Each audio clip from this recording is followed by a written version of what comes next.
манайх өөрийгөө танилцуулна. За намайг Шарвын Баяр сайхан гэдгээ. Би одоо цахилгааны мэргэжилтэй, олон улсын эрх үхийн мэргэжилтэн байна. За одоо ингээ 2016 оноос хойш хүний эрхийг хангах чиглэлээр одоо independent гэж ярьдаг да, тийм ээ. Би даасан үйл ажиллагаа явуулдаг ийм хүн байна. Та баяр сайхан ахтай танилцлаа. Олон улсын инженер хүн юм байна шүү. Яг би таныг үл тэр Монгол улсад одоо 220 вольтыг хэрэглээд одоо анхнаасаа нэвтрүүлсэн байх л да Монгол улс хэдэн оноос чинь. Тэгэхээр энэ олон улсад бас мөрдөгддөг 110 вольтыг одоо Монгол улсад нэвтрүүлье гэж бас анх та бид нэг уулзаад ярьж явах тэрийг ярих нь надад сонирхолтой санагдчихсан л да. Тэгээд танд юу нь яагаад энэ хүсэл мөрөөд төрсөн энэ 110 220-ийн энэ хэрэглэгчийн талаас одоо ямар давуу тал ялгаанууд байдгийг нэг сайхан тайлбарлаж өгөөж хаа. За нэгдүгээр одоо их олон юм нэгдүгээр асуулаа. Тэгээд цуулаад хариулъя. За их. Тэгээд нэгдүгээр манайх одоо 220-ыг анхнаасаа яаж хэрэгэлсэн юм бэ гэсэн асуулт гарч байна. Тэгэхээр манайх бол одоо Манжин дарангууллаас гараад тусгаар тогтнох үед зөвлөлт холбоот улсаас тусламж авсан. Тэгээ зөвлөлт холбоот улс гэдэг маань тэр үед 220-ыг хэрэгжилж ийсэн. Одоо ч гэсэн хэрэгжилж байгаа. Тийм болохоор одоо зөвлөлт холбоот улсын одоо соёл шинжлэх ухааны салбар гэх юм уу?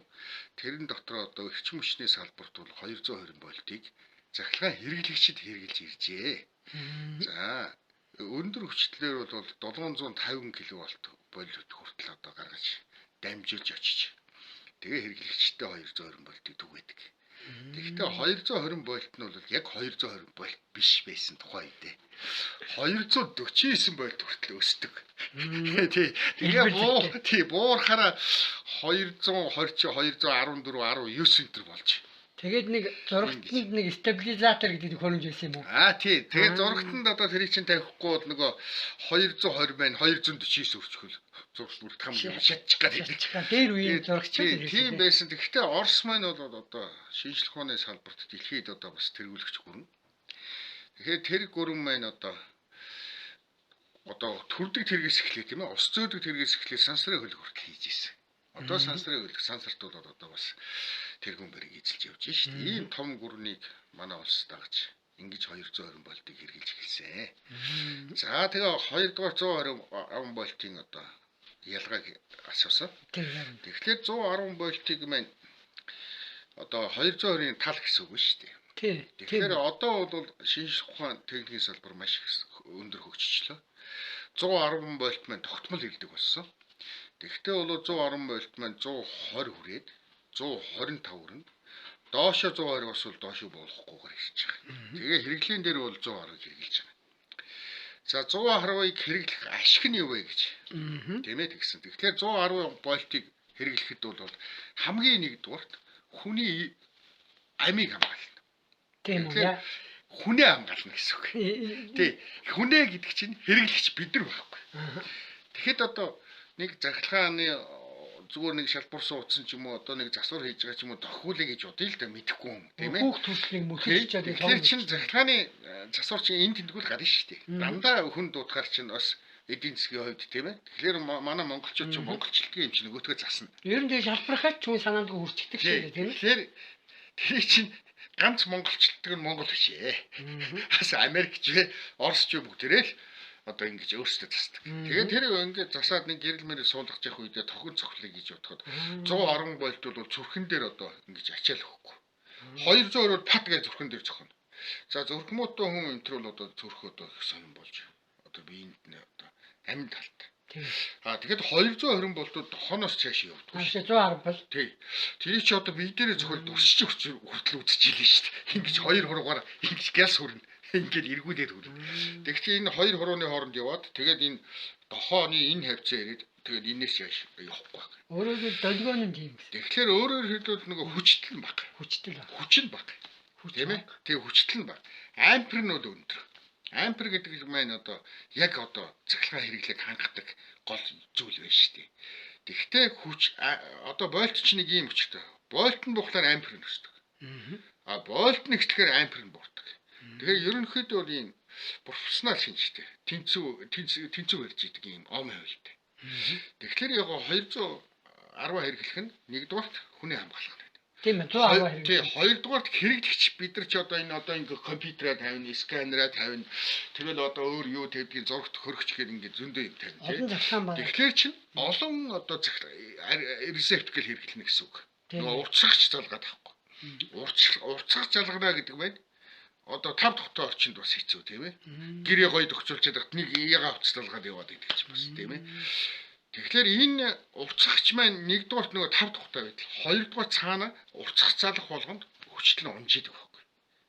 Нөгөө 200 орчим жоохон унжидаг байхгүй. Тэр утас суулгаа эсэргүүцэлтэй. Тэгэхээр энийг хүчлэг унахгүй тул бас нэг одоо яаж цэглэн хангаж байгаа. Хоёрдугаарт одоо энэ хэрэглэгчийн одоо та нар ажилласан уу энэ одоо компьютер хөрөгчний бүх одоо юу нөгөө цэглэн залгадаг утас нь 6 фит буюу одоо метр 80 см өнөө хавцаа өнөө тэр хавцаа байна. Тэгэхээр тэргээр одоо тэр хэмжээгээр тэр одоо бүтээгдэхүүнийг үйлдвэрлэж шүү дээ. Тэгэхээр бүтээгдэхүүний стандарт гэж байх нь шүү дээ. Захиргаа хэрэглээний стандарт. Тэр стандарт бас хүчлэг онолт одоо хэрэглэгчдийн 5 тухтай байдлыг хангаж байна шүү дээ.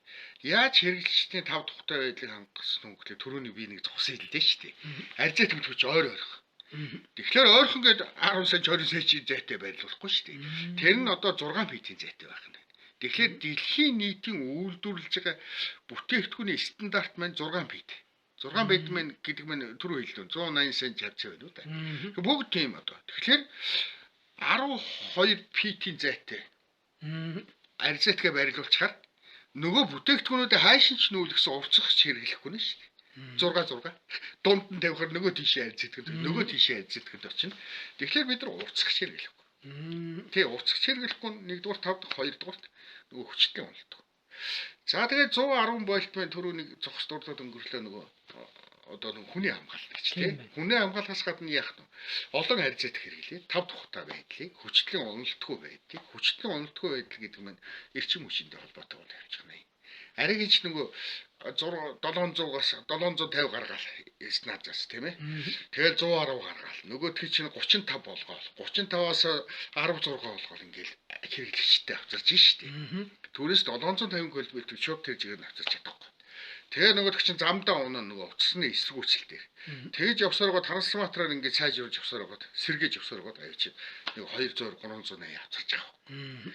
Тэгэхээр энэ хооронд одоо хүчтэй онолт унсаар угаад хэрэглэгчтэй 200-оор хангаж байна. 110-аар хангах юм бол их амрах. Одоо манайх шиг муу уурхатай нөөцтэй, байгалийн нөөцтэй, нөөц эдийн засаг гэсэн үг шүү дээ ер нь бол. Тэгээ энэ нөөц эдийн засгийг зөв ашиглаад эхлэх юм бол 200-ыг 110 болт болоход их амрах. Жишээлбэл нөгөө нөөцөө ашиглана гэдэг чинь хүн болгоо эдийн засгт иргэн бүргийн эдийн засгийн боломжтой болно гэсэн. Хоёрдугаар нь улс маань боломжтой болно гэсэн. Тэгэхээр энэ их том боломж нэгдсэн үед бол бид нар хэдэн трансформатор солиол. Тэр чинь нөгөө яг хэрэглэгчтэй очиж байгаа одоо 380 вольтын трансформаторыг 110 болгох. 110 дээр одоо дэлхийн нийтийн стандарт нь 440 277 гэж ингэж болгож байгаа байхгүй. Тэгэхээр 277 нь бол юун дээр 440 юун дээр ирэхгүй нь манай 300 шиг. Тэрнээсээ буулгаад хэрэглэгчтэй очиж байгаа нь 277. 277-оор одоо нөгөө аж ахуй нэгжүүд хэрэгжилж байна. Ресторанууд хэрэгжилж байна. Ресторанд болохоор нөгөө тоног төхөөрөмж нь 277 гэх байна. Тэгээд нөгөө юунууд байна. Гэрлүүд. Өдрийн одоо бидний энэ хэрэгжилж байгаа гэрлүүд чи 277 гэх юм. Тустай байна шүү. Тэгэхээр нөгөө 110 вольт тустай байна. 110 вольтын ямиг авч 200-аар дичүүл асахгүй шүү. Тий. Тэгэхээр ингээд дэлхийн нийтийн стандарт, бүтээгдэхүүний стандарт гэдэг ингээд тустай гарцсан. За нэг иймэрхүү байдлаар хангадгийн. Тэгэхээр манайх 110 одоо хөгжилтөө одоо хөгжөөд ирэх болцоотой улсын үед яг тэр хэрэглэгчтэй одоо жишээлбэл гэртэй байна, хаустай айлууд байна. Энэндээ бол 110 вольт өгөхөд маш амарх. Яг бол трансформаторыг солиж байгаа. Тийм. За тэгэхээр трансформатор байна.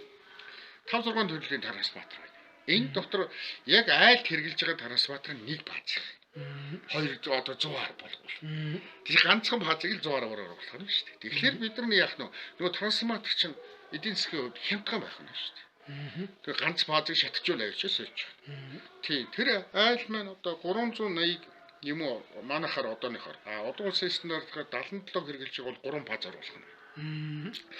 Тэгэхээр 3 бааз чинь 440 болж трансформатор дээр буугаад ерөнхийдөө нөгөө түгэж ирж байгаа. Тэрнээсээ 277 болоод ингээ орж байгаа. Дотроо болоод нөгөө 277 100 гаруй болох тэр жижиг трансформаторуудаа тавихаар одоо нэг улсын эдийн засаг уу? Ер нь та эдийн засагт ашигтай ийм нэг юм байна. Баярын ахынхаа яриаг сонсож байгаа шууд манай захиргаа 110 болоо хөөшлөгч. Тэгэхээр одоо болоод бид нар юу нэг юм боломж байгаа манай улсын хувьд. Заавал 110 болгож хэрэглэхгүйгээр зүгээр 220-доо догорсон одоо энэ ном судрыг ингээд эвдэвтэй мэрэгд гаргачихжээ. Дэлхийн нийт гаргачихжээ. Тэгэхээр энийг бол 220-доо хэрэглэж явах хэрэгтэй юм байна. Тэгээ ихтэй сургууль техникийн мэрэгжлийн сургууль одоо энэ цахилгаанчтай зааж сургаж явах хэрэгтэй юм байна. Тэгээд энэ зааж сургана гэдэг чинь манайх боловсон өвчний бэлтгэл хангаж байгаа. Нэг хоёрдугаар ажлын бэлэн байгаа. Одоо ажлын бэлэн гэдээ яриад байна. Энийг яаж боловсруулах, яаж хэрэгжүүлэх үү гэдэг одоо ярихгүй шүү дээ. Жишээлбэл зүгээр нэг уурхад 1000 ажиллаж байгаа гэдээ яриад шүү дээ. Тэгээ тэрний цаана тэр ажлын байрыг хадгалах гэдэг бол одоо хүний нөөцөөс гэхээс гадна стандартчлагдсан байдаг байхгүй. Тэрэн дээр одоо өчнөө юм ярьж болно дуусахгүй л дээ. Тэгэхээр энэ ажлын байрыг хадгалдаг юм маань энэ стандарт байна. Одоо энэ ном. Тий. Энэ ном ингээ харуулчих та. Тийм байна. Тий. Тэгээ энэ номны одоо энэ доор нэг юм анзаардаг юм да. Энэ одоо энд бичээтэй байгаа. Энд бичээтэй байгааг та нарт уншаад International Electric Code гэж байгаа. За тийм байна. Тэгээ энэ чинь International гэдэг чинь одоо олон улсын код шүү дээ. Тийм ээ. Энийг анзаарахгүй бас. Олон улсын захиргааны код. Тий, энэ чинь олон улсын код буюу дүрм. Тий, код гэдэг чинь одоо кодлол гэсэн. Кодлол. Тоотох шүү дээ. Кодыг шууд дүрм гэж ойлгоод идэв марах тийм биш. Код одоо кодлол гэдэг чинь энэ шүү дээ. Урд нь дандаа 253. 253 гэдэг дээр кодлчихсан. Тийм, кодлцсон байна. Тэгээд ингээд хойшоо явахар чинь одоо энэ 497. Ингээд энэ кодууд байна. Тэгэхээр энэ код гэдэг код тоо. Тий. Одоо манайх нэг хуулийг кодлдог шүү дээ. Нэгийг одоо жишээлбэл үндсэн хууль дээр нэг 2 гэх тийм ээ. Тэрэн шиг ингэж кодыг хийж. Тэгэхээр энийг кодлчихсан байна. За юу кодлсон бэ гэхлээр их сонирн байгаа шүү дээ. Бид нар код гэхлээр хууль болж шүү дээ. Тийм ээ.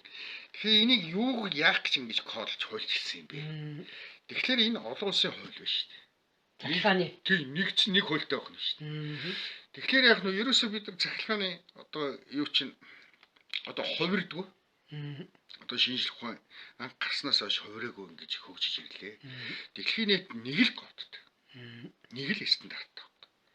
Тэгэхээр бид нар өөрсдөө үйлдвэрхөө бүтээгдэхүүнийг худалдаж авчихад манай Монголын хоороо гэж уцах ширэглээд иж болохгүй нь шүү дээ. Тэгээд хүчлэн унагчаад хүчлэн унаад байна гэдээ үйлээд иж болохгүй. Бас гал гараад байна гэж болохгүй нэг стандартад оруулах учраас. За яг одооны хэрэгжилж байгаа стандартыг бол нэг сайн мундаг эрдэмтэн доктор профессор бичсэн. Тэр хүний нэрийг бол Сундуу сүрэн гэж хүн байна.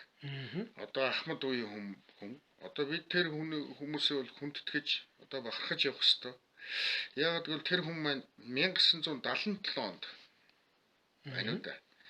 68 онд ч юм. Би одоо тэр оны сайн санахгүй. Тэр ерөнхийдөө бол тэр хүн маань анхны стандартыг оруулж ирсэн. Анхны кодыг стандартыг оруулж ирсэн. Тийм үү. Тий. Тэр стандарт нь болохоор зөвлөлт холбоод улсын захиргааны стандарт. За энэ бол одоо бахархалтай үнэхээр одоо их хөдөлмөр хийсэн ийм хүн байгаа. Тэгээ тэр хүн маань анхны стандартыг оруулж ирсэн. За тэрнээс хойш бол одоо хэдэн жил болчиход бараг 50 жил тийм ээ. Тийм 50 жил болчихлоо. Тэгэхээр чи одоо дэлхийн маань сүүлийн 20-30 жил маш хурдтай өөрчлөгдөж хөгжиж байна тийм ээ. Тэгэхээр энэ стандарт маань бас тэргээд байгаа хөгжиж штэ технологиод байгаа. Тэгээ одоо ингээ хөгжиж гараад ирсэн байна. Тэгээ хоёулаа код руугаа эргээд орохоор одоо би ингээд одоо сонирхч одоо сонсож байгаа хүмүүст ингээ харуулъя да. Ингэж кодлсон байна.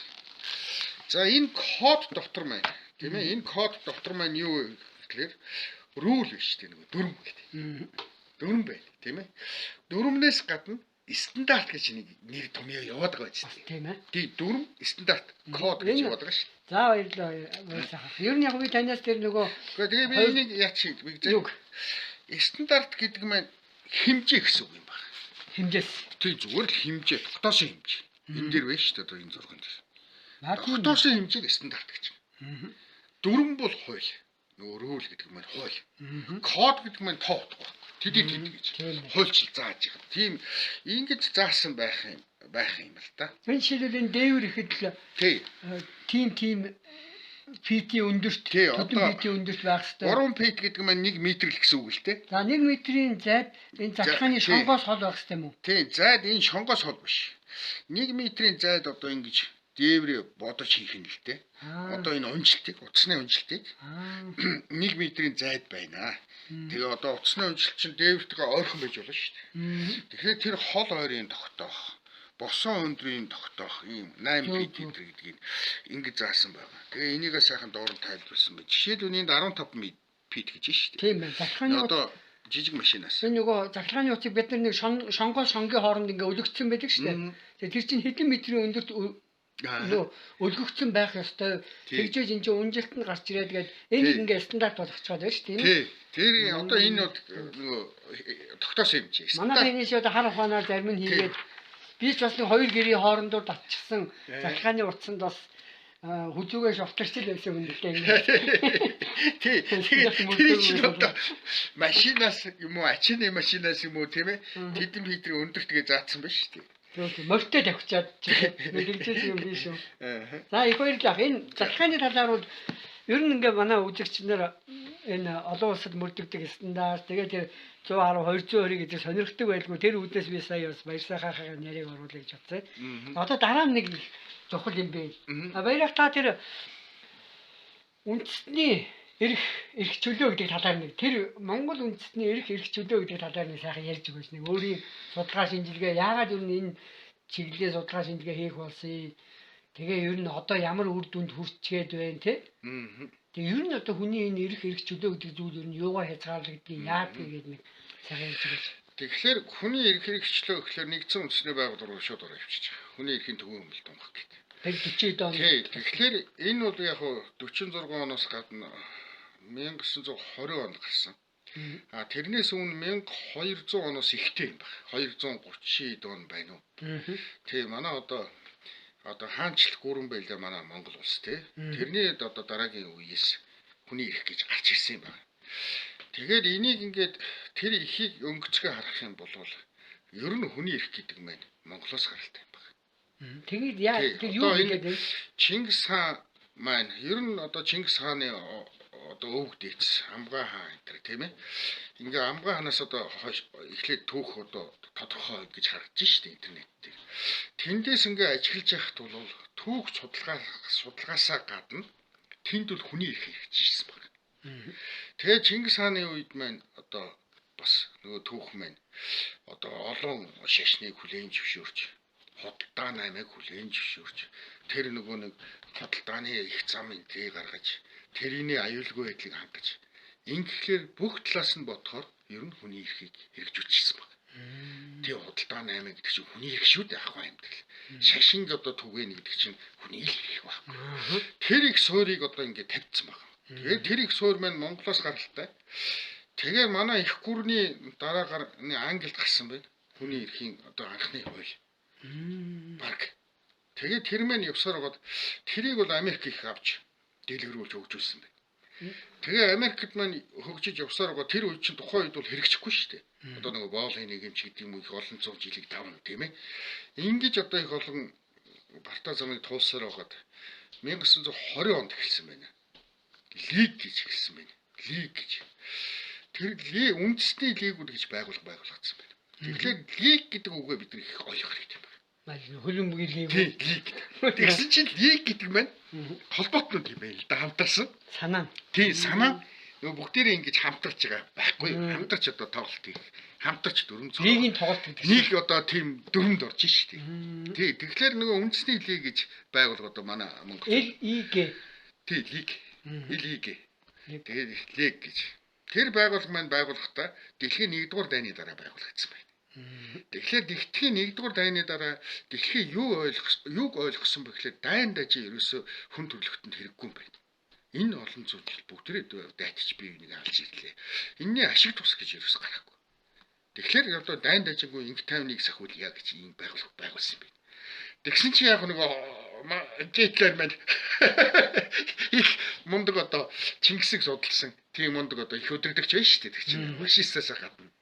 Тэр хүн одоо энэ Чингис хааны дайныг судлаад ч юм уу яагаад ч юм одоо хувийн юм байдаг ч юм уу ийм одоо гоц айхтар хүн гарч ирээд фашист одоо дайныг эхлүүлсэн. Тэгээ энэ дайн бол тухайн үед зарлаагүй. Ер нь бол зэвсгэлээ дотооддоо хөгжүүлж байгаа гинтгэн гарч ирж одоо улс орныг их чочоосон. Тэгэхээр нөгөө лигийн мэн нөгөө инх тайвны юм байна. Холбоотнууд юм байна. Нөгөө хүний эрх юм байна. Юу алдагдчих эхэллээ шүү дээ. Мөрдий гэж гаргасан. Тэгэхэд инх тайвныг сахиулна гэсэн байгууллага маань бүр байхгүй боллоо шүү. Чадсангүй гэдгийг оргилж. Тэгээ яг дайн дуусахын эцэст одоо хориглоо зогсоосон. Эхэнд бол хориглон зогсоож чадаагүй. Тэгэхээр энэ эхэнд үед нь хориглон зогсоох байсныг тэрийг одоо фашист гэхлэмийг болж олон хүний амьнасыг бүрлэхэж одоо дэлхийд дайнд одоо хар мөр үлдээсэн. Тэгээд тэрийг эхнээс нь зогсоож чадаагүй болохоор үндэсний лиг гэдэг байгууллагыг ерөөсөө батлан болгосон юм уу? Тэр устгах хэлбэрлэл уурсан байна. Тэгээд дэлхийн 2 дугаар дайны дараа энийг шүүмжлээ тэр байгууллага буулгаад нэгдсэн үндэсний байгууллага байгуулагдсан байна. Тэгээ нэгдсэн үндэсний байгууллага маань гэдэг маань ер нь бол Америкээс бүх стандарт бүх одоо юм явагдаж ийл ухааны бүх одоо ингээд тэнд эдийн засгийн бололцоо одоо эрдэмтэн докторуудаа хөгжүүлэх бололцоо нэгдсэн байна. Одоо эрхчлөөтэй шүү дээ. Одоо эрдэм төвнийг санхүүжүүлэхээр тэрэндээ бүх юм зориулж ингэж хийж. Тийм болохоор ганцхан Америк гээд бид нар нэг улсын нэг яагаад байгаа юм биш. Шинжлэх ухааны талаас ер нь одоо бүх боломж хангагдсан үүднээс тэндээс бол маш их одоо юм гарч. Ямар сайндаа нөгөө манай улсын одоо эрдэмтэн үнийг бол та манай улсын иргэн болох юм бол бид нэр тэгж хангана гэдэг те. Таны амьдрал авах. Тэгээд тэр чи яаш шүү дээ. Одоо шинжилгээ ингэж дэмжингээд. Аз эрдэмтэн, Африк эрдэмтэн, Оросын эрдэмтэн, Европ эрдэмтэн гэдэг их гоё тийм нөгөө хүний эрхийн талаас нь ингэж хандсан байдаг юм. Бүх бич баримтууд. Тэгээ яг Америкээс одоо тэр нэгдсэн үндэсний байгууллагыг байгуулад тэгээ нэгдсэн үндэсний байгууллагад одоогоор 193 орн нэгтчихэд. Ер нь 230 орн байна уу тийм ээ дэлхийдэр. Тэгэхээр одоо ихэнх орнууд маань нэгтцсэн. Ингээд нэгдсэн үндэсний байгууллагын санхүүжилт одоо хэрэгтэй үстэй тэр том байгууллага. Тэгэхээр Америк одоо 22% гаргаж байна. Япон 16% гаргаж байна. Тэгээ хятад байна уу 8 болоо явчих чинь шууд нэг 2 орн тохосоо доошоо. Ингээд одоо татвараа тэнд одоо татвараа төлөөд нөгөө гişүнчлэлийн татвар шүү дээ. Гişүн улсуудын татвар. Тэгээд нэг 4.5 тэр бүнд болгын жилийн одоо юутай санхүүжил. Манай Монгол үр төлдөг л бах та. Манай монголч одоо хөөрхий яадаг шүү дээ. Одоо манайх чи эдийн засгийн буурай болохоор хаяа нэг төл. Хаяа нэг. Яг одоо эдийн засгийн боломжоор шүү дээ. Хаяа нэг төлөхөөр их баярлна. Эдийн засгийн нөгөө нэгдсэн үндэсний байгууллага татвараа төлчлөө гэдэг ингээд их юм болно. Гэхдээ яг тэр бол их амжилт байхгүй бас төлж ийн гэдэг чинь тийм ээ. Төлөхгүй нэг ч юм буухан шүү дээ. Гэхдээ энийг бол шүү дээ. Төлөнгүүд юу яадаг бах та гişүнчлийн нэмэгдүүлдэг бах та. Тий. Гэхдээ энийг ярихдаа нэг том юм байна. Цэдэн бол гэж хүн одоо Монголыг минь 40 гаруй жил удирдлаа. 44 жил гэж ярьдаг тийм ээ. Тэгэхээр энэ хүн маань удирдах явахдаа энэ хүний дээр бас самбуу гэж мундаг хүн байсан. Самбуу сайд ял. Тий. За самбуугаа энэ тэр үе бол одоо чоос бас ингээ гаралтай. Ийм одоо их одоо мундаг төргийн шийдвэрийг гаргадаг. Шийдвэр гарсан шийдвэр болгоно зөв. Ийм хүмүүс маань нэгдсэн үндэсний байгууллагад илсэх их үнцийг тавьсан байдаг. За тэгэхээр Цэтэнбал даргал ямар өөр бол нэгдсэн үндэсний байгууллагыг гэдгийг л сайн хэлчлээ шүү дээ. Самбуу дарга байсан зөвлөх нь ингээд тий. Тэгээд Цэтэнбал даргын одоо гавья юу вэ гэхээр их мундаг юм хийсэн байна түүхийн арга. 5 удаа хандсан баг ш нэгдсэн үндэсний байгууллагад илсэх гэж. Тэр одоо дэлхийн 2 дугаар дайнд чи одоо манай бал дарга чоол сунгай тэр тийм ээ очиж одоо морио малаа одоо амьдэр нь авчиж өгч ингэж одоо Оросын армийг одоо хүнс хоолоор хангаж одоо адуугаа авчиж өгч ингэж их маш их тусламж үзүүлсэн байна. Тэгээд нөгөө цэрэг техникээр тусламж үзүүлсэн байна. За ингээд дэлхийн ялаад одоо 2 дугаар дайн шудраг тал гэх юм уу одоо шудраг шилаад тийм ээ. Ингээд нэгдсэн үндэсний байгууллага байгуулах үеийг бол өөрөө ингээд амьдралаараа туулж үзэж харсан байна тухайд. Тэгээд одоо бид нар хоёр том гүрний дунд нэг улс одоо 1800 одоо 19 дугаар зууны сүүл 20 дугаар зууны ихэнх үеэр ингээд улс маань одоо дэлхийд Монгол улс гэдэг нэр томьёо гарч иж газрын зураг дээр эргэж ийлэх болж одоо 2-300 жил алга болсон байл шүү дээ. Тэгээд тэрийг тодорсон одоо тэгээд тодруулаад явсан энэ одоо хүмүүс маань хоёр улсын одоо хоёр том гүрний дунд байгаа болохоор аргагүй нэгдсэн үндэсний байгууллагад илсгэр шаардлага бол байсан. Тэгэхдээ энэ шаардлагыг хэрэгжүүлэхдээ одоо маш их тийм шаргуу бүр гайхамшигт тийм хөдөлмөр гаргасан байна.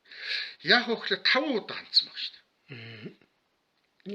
Байгуулагдсанаас нь хойш хандаад хамгийн сул 5 удаа хандсныхаа дараа хамгийн сул биш шүү дээ.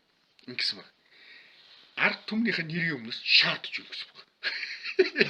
Мондөг байгаад ард түмний нэрийн өмнөөс шаардж гэж ингэж шаардлага илэрхийлсэн баг. Нэгдсэн үндэсний байгууллага эсвэлэхгүй болох. Тэгээд тэр шаардлага марлах дээр бүр ингэж захиа махиа бичсэн, монгол дээр бичсэн. Одоо энэ шинэ хэрэглүүлсгэн дээр бичсэн энэ захианууд нь интернеттэй байна. Тэгээд тэр шаардлагыг одоо 6 дахь гэж шүү дээ баг эцсийн удаа хүргэхэд тэгээд нэгдсэн үндэсний байгууллагаар авч хэлсэн. За энэ дээр бол одоо бусд одоо нөгөө Сталин ч гэдэг юм уу одоо ингээ хүмүүсийн ач гавь байдаг. Манай тусгай тогтнолыг хүлээн зөвшөөрсөн. Ийм нүүд бол одоо нөгөө олон улсын байдлын үүднээс бас дэлхийн 2 дугаар дайнд идэвхтэй оролцсон энэ байдлуудыг харгалзаад ер нь одоо энийг хүлээн зөвшөөрё гэдэг 6 дахь шаардлагыг хүлээн авч нэгдсэн үндэсний байгууллагад 1961 онд хэлсүүлсэн байт. Тэгээ ийм л одоо их түүхтэй хүний эрх гэдэг зүйлүүд энэ байгууллагаас тэгэхээр түүхтэй бас одоо 61 онд тэгээ элсгэрч нөгөө 1700 оноос гаралтай ч юм уу 1200 оноос ихтэй энэ хүний эрх чиг манахаас гарсан хүний эрх мэн явсаар гол нэгдсэн үндэсний байгууллага гэсэн байна. Тийм. Тэгээд нэгдсэн үндэсний байгууллага чинь бүр Англид анхны гарсан хуулиудыг одоо болгосон гоолгоод хүний эрхийн тунхаг гарсан байна. Тэгээ энийг хэрэгжүүлэхээр манах хэлсэн байна. Тэгээ манах чи хийтвэхтэй. Тэр хүний эрхийн тунхаг одоо юу гэдгийг олон улсын гэрээ энэ гарангуут нь гар өсгөөр төлөв зөвшөөрсөн байна. Төрүүлээд. Тэгээ нэг нэгдсэн үндэсний байгууллага батлагдахаас өмнө одоо оролцогч улсууд гар өсгөж урд юм байл. Тэгээ тэрэн дээр гар өсгөж урдсан. Тэгээд тэдэнд батлагдлаа гэхэд одоо зарим юм дээр 2 жилийн өмнө тэр гар өсгөж ураад ийм идэвхтэй байсан байна. Тэгээ одоо тийм мундаг одоо хүмүүсийн ач буйнд бид нар одоо хүний эрхийг эдэлж байна. Одоо бол 90 оноос хойш бол арчсан хувьсгал гэж гарлаа. Арчсан хувьсгалын одоо ганц гавь нь бол одоо сайн үр дүн гэх юм уу? Тэр нь бол хүний эрх юм байна. За хүний эрхийн цаана нэг л юм байдаг байхгүй. Шудраг эсэл байдаг байхгүй. Хүний эрх гэдэг чинь шудраг эсэл мэддэг гэсэн. За шудраг эсэл нь юу вэ гэдээ ярих юм бол сонгуулийг шудраг явуулах байна. Чин үнээс. Тэгэхээр явуулах биш. Тэр чинь хүний эрх талаас яах нь вэ? Сонгох эрх байхгүй. Сонгох эрх. Тий. Тэгэхээр тэр чинь сонгох эрх гэж хүн ойлгочих болохгүй. Сонгох эрх хэрэгжил өгч. Сонгох эрх одоо чөлөөтэй сонгох эрх байхгүй. Өөрийнхөө хүндлэнгийн ямар нэгэн юу гүгэр. Одоо хатгаас гүгэр. Нэг өлсөө хөвж 20 төгрөг өгөх нь өнөөдөр хоол аваад ичиж ямаг сонгочих гэдэг. Ийм хэлбэр биш. Ерөөсөө тэр бол тэр хүнд одоо чөлөөтэй байх. Одоо жинхэнэ үннээсээ мөнгөөр биш. Би тийм ихтэй. Тэр эрхийг хангаж өгсөн байна. За энэ сайхан яриаг одоо үргэлжлүүлнэ. Жохон завсарлаад үргэлжлүүлээ тий. За